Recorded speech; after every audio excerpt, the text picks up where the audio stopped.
A ver, cuando escuchamos el nombre de Isaac Newton, la mente se nos va de inmediato a una manzana cayendo, a la gravedad y, claro, al padre indiscutible de la física moderna.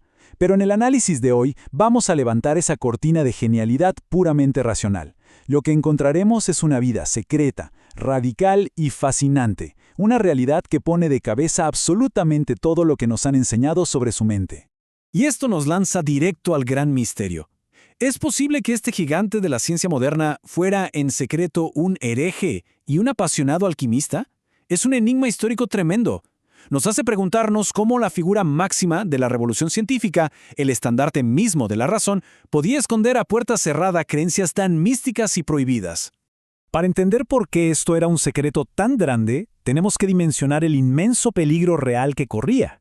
Resulta que Newton escribía muchísimo como un hereje radical antitrinitario, o sea, rechazando por completo el dogma de la Trinidad, y guardaba estos textos bajo llave con un celo absoluto. ¿Por qué? Bueno, por las terribles penas dictadas en la Ley de Blasfemia de 1648. Si alguien descubría lo que pensaba, enfrentaba consecuencias fatales. Era literalmente cuestión de supervivencia mantener la boca cerrada. Pasemos a la sección 1, la evolución del mito. ¿Cómo la historia ocultó la verdadera mente de Newton? Esta imagen inmaculada que tenemos de él no fue un accidente, fue algo cuidadosamente editado a través de los siglos. Imagínense que en el siglo XVIII se le veneraba como el anglicano ortodoxo perfecto. Pero cuando empezaron a surgir ciertos textos, fíjense en esto, en 1822 el científico Jean-Baptiste Biot dijo que esos enormes escritos teológicos eran solo producto de la senilidad. Una salida bastante conveniente. Y así quedó la historia hasta el evento clave de 1936, cuando una subasta en Sotheby's dispersó sus documentos más radicales, los famosos papeles Yahuda. Ahí fue cuando los estudiosos modernos no tuvieron más remedio que enfrentar la verdad. Sección 2. La teoría del conexionismo. ¿Acaso la alquimia alimentó su física? Con todo ese archivo secreto por fin sobre la mesa, los historiadores empezaron a atar cabos. En los años 60 y 70 tomó muchísima fuerza una teoría llamada conexionismo. Esta teoría parte de una idea súper audaz, que existen vínculos profundos y estructurales conectando todas las áreas en la mente de Newton. Básicamente sugiere que sus estudios en cosas hoy consideradas ocultas fueron el motor, la verdadera chispa detrás de sus grandes descubrimientos científicos. Para dar un ejemplo súper claro, el historiador Frank Manuel armó un argumento bastante convincente. Planteó que la devoción de Newton hacia un dios pantocrator, es decir, un gobernante absoluto de todo el universo, inspiró y moldeó directamente su concepto de espacio absoluto en la física. En este escenario, la teología funcionó como los cimientos mismos de sus grandes leyes naturales. Pero claro, esto encendió un debate histórico enorme. En una esquina tenemos a los conexionistas, como Betty Jo Dobbs, que argumentan que conceptos clave de la alquimia, como la simpatía o los principios activos, fueron lo que realmente le dio la idea de la atracción gravitacional. Y en la otra esquina están los internalistas, como Yves Cohen, diciendo, un momento, la gravedad surgió puramente de rigurosas matemáticas tradicionales y datos físicos experimentales, cero alquimia de por medio. Hay una frase de Betty Jo Dobbs que resume perfecta la postura conexionista. Las caras de Jano de Newton eran, al fin y al cabo, la producción de una única mente. Ella creía que todos estos intereses aparentemente opuestos no eran contradicciones en absoluto.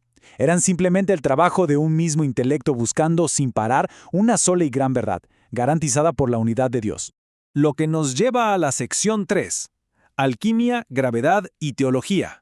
Las innegables coincidencias en los escritos de Newton.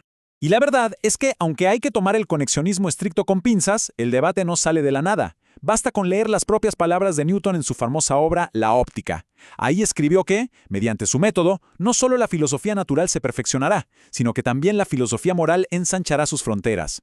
Esto nos dice a gritos que él realmente creía que hacer ciencia experimental acercaba inevitablemente a la humanidad a entender esa gran primera causa divina. Y es que hay paralelos que simplemente no se pueden ignorar. Por ejemplo, Newton llegó a describir el espacio vacío nada menos que como el sensorio de Dios. Además, creía firmemente en principios activos divinos dándole forma y operando sobre el cosmos.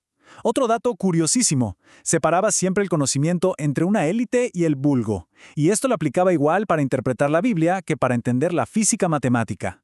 Y por último, mostraba el mismo rechazo empirista a inventar causas físicas para la gravedad que a intentar adivinar fechas exactas del fin del mundo. Es un patrón súper evidente. Sección 4. La separación de las disciplinas. El argumento compartimentalista de Rob Iliffe. Pero, ¿qué tal si intentar forzar una conexión entre todas sus ideas es un error metodológico enorme? Aquí entra el historiador Rob Iliffe, quien nos advierte exactamente de eso. Él sostiene que asumir que la mente de Newton funcionaba como un bloque unificado genera muchísimos falsos positivos históricos.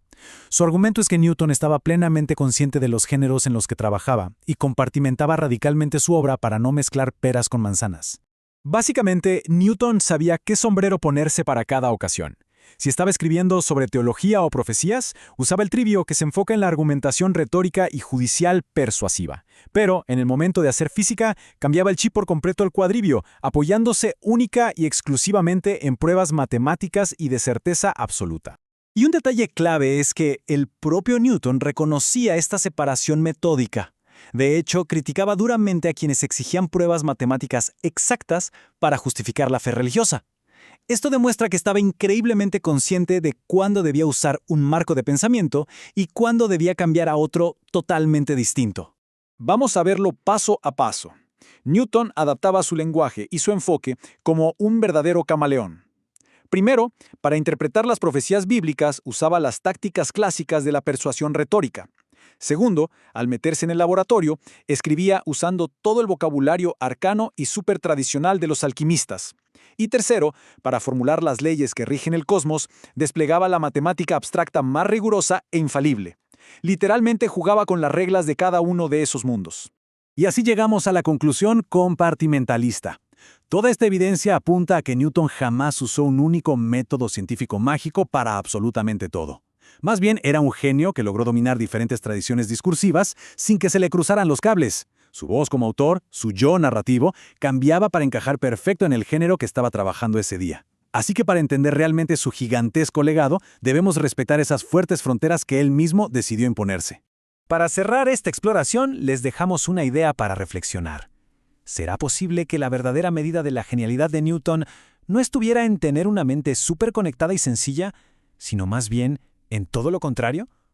¿Qué tal si su mayor cualidad fue esa capacidad casi sobrehumana para compartimentar por completo mundos tan lejanos como la matemática rigurosa, la alquimia secreta y la teología hereje? Es algo que sin lugar a dudas redefine por completo la imagen del hombre más importante en la historia de la ciencia.